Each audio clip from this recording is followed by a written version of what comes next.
Hi, Cynthia. It's good to see you again this week. So, as last week, we did a assessment of the basic needs, and I received your report back. And I would like to go over some of the things that we found out from it. Okay, sure. Got my copy right here.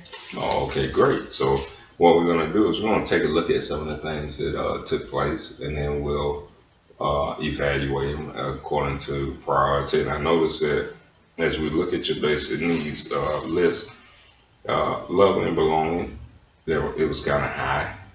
So also as we go down the list, I looked at power, and you're kind of like on the middle of the spectrum, pretty much. And now with fun, it was a little bit lower. Yes. Yeah, it was kind of on the lower end.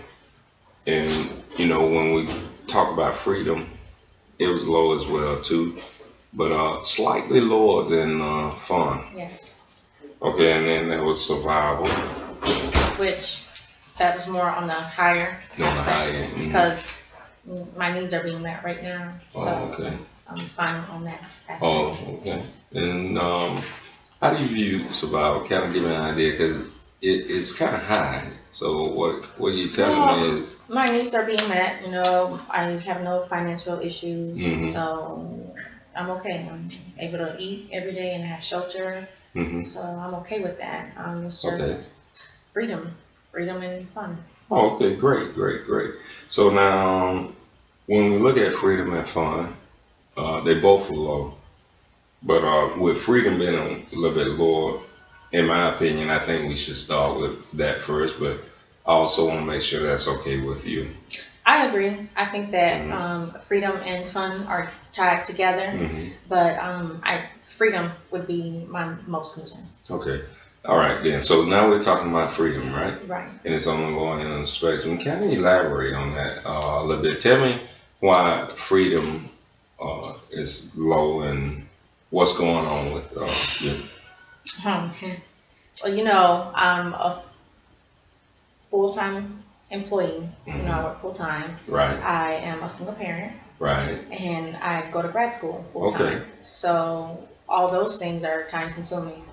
Okay. As an employee, a student, a mother, my workloads are like heavy.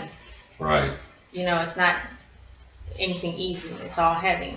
Okay. And I don't know. I just find myself for example, I went to Walmart on Saturday last week, and I did my grocery shopping. I did everything. I was getting ready to check out. Right. And I get to the register and I can't even find my debit card. Wow. I'm like, this cannot be happening to me at all.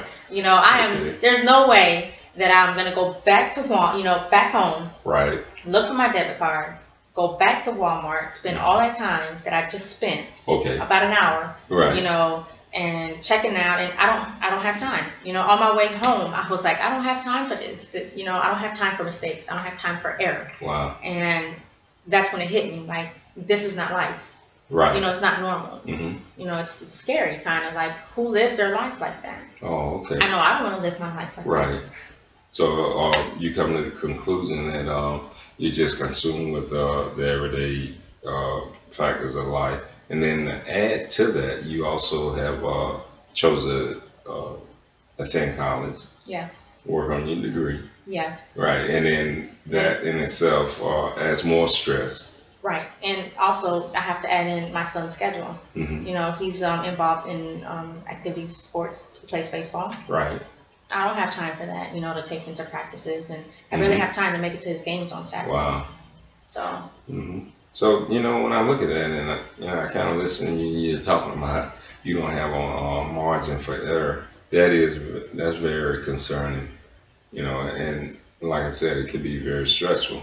So when I think about that and I look at it, that tells me what? That the current plan that you're on is what? It's not working. Not working at all. I don't have time for anything. I barely have time to sleep. I get like 4 hours of sleep a day. Right. Who works off of 4 hours? Who functions in their right mind, 4 hours of sleep? Right. So in recognition of that, we need to come up with something that really is working for you. Yes. So when we talk about that, when we talk about what you could do differently than what your current plan is, so as we evaluate that, kind of tell me, from your own perspective, as we collaborate together, what are some of the things that you think might be possible that you may be able to do? Being more organized. Mm-hmm. That would be the main key here, I think.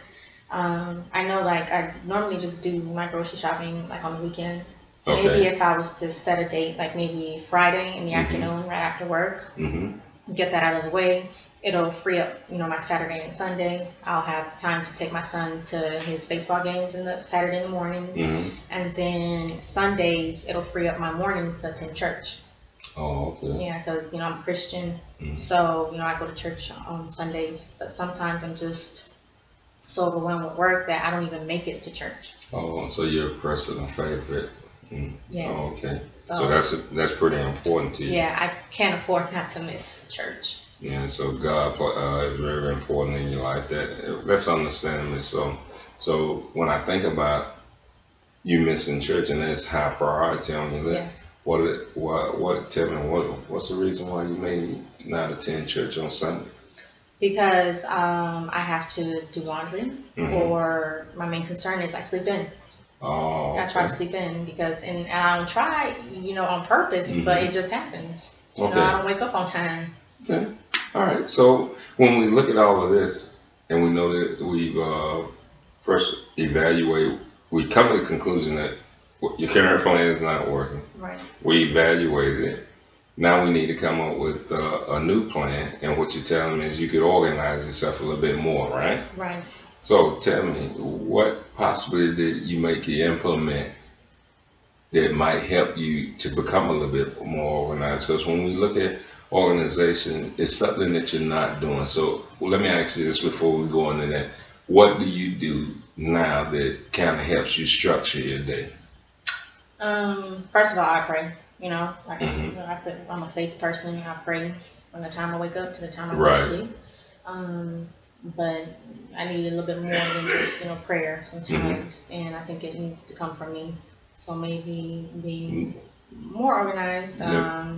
Okay. Writing down things, maybe. Can I ask you something? So currently, you don't write anything down.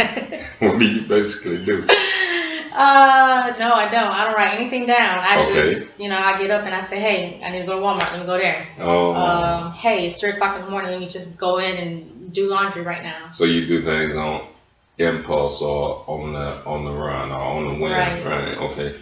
So I noticed I heard that you said you need to write some things down. Yes. If you come to the conclusion that you need to write some things down, it would probably help with your organization, right? Right. What could you do differently if you do write them down? What could you, how could you keep up with it? What could you do? Maybe a planner. Buy a planner and write out each day what my tasks are going to be, and put the most important one first, and then everything else to follow. And I guess once they're completed, I can just cross them off, and then that way I know it's been done and taken care of. Okay, good. So what you're telling me, you could get a plan, organize your day by writing some things down, right, and prioritize them. Yeah. So that would be very important. Okay, so when you look at that and getting things prioritized, what about the things that may not get done in the run of a day? What would you do with those? I guess I can move those over to the next day and put them at the top of my list, and that way I'll make sure that those things they get done. Okay, so when you do that and you get things organized and you got them prioritized, I noticed that fun was another thing that wasn't too much a part of your life. So how would that play into organizing your daily activities? Well, I figure that once I have my freedom, I can have fun. So to me, fun is enjoying my son. Watching him play baseball, and also I love to watch basketball, football, and soccer and all that, baseball and stuff. But it'll free up some of that time where I can enjoy myself and watch a game. Oh, okay. I enjoy watching the game. Okay, so what you're telling me is you're a sports person. So am I. Yes. Oh, okay. Who's your favorite basketball team? Miami Heat. Oh, you're a Heat fan too. I'm a Heat fan. Oh, I'm a Heat. Heat fan too. I'm a Heat fan too. So that's great. So looking at that and knowing that you need to organize your life. Yes. Write things down. Prioritize them. Make a little do list. So, when you look at all that, and then look at how it ties in with fun, that's very important. Now, what we need to do is get you to go out and purchase a planner that'll work for you. Mm-hmm. There are several ones out there that you could get. You may could go to Walmart, you may could pick it up at Office Depot. You're right. You need to get that, and then when you come in for our next session next week, we'll sit down, we'll look at the things that you got to do, some of the activities, right, and tasks that you're having around the day. Then I'll help you, with prioritizing. Okay. And then we'll pretty much go from there. So, okay. What do you think? I think that's great. I'll bring my calendar in. Actually, when I leave from here, I'm going to go get it now. Mm-hmm. And then if you help me fill it out, then that way I can try it and, the next week, and we can go from there and figure out if it worked I can tell you if it worked for me or if it didn't. Okay, that's great, because we know the current plan you're on is not working, right? It's not. All right, Cynthia, you know what? It's been great. I enjoyed today's session. I think we got a lot of things done. We just got to look forward to next week and then getting them implemented. So thank you for coming today. I look forward to seeing you next week. Have a great one and take care. Thank you. I'll see you next week.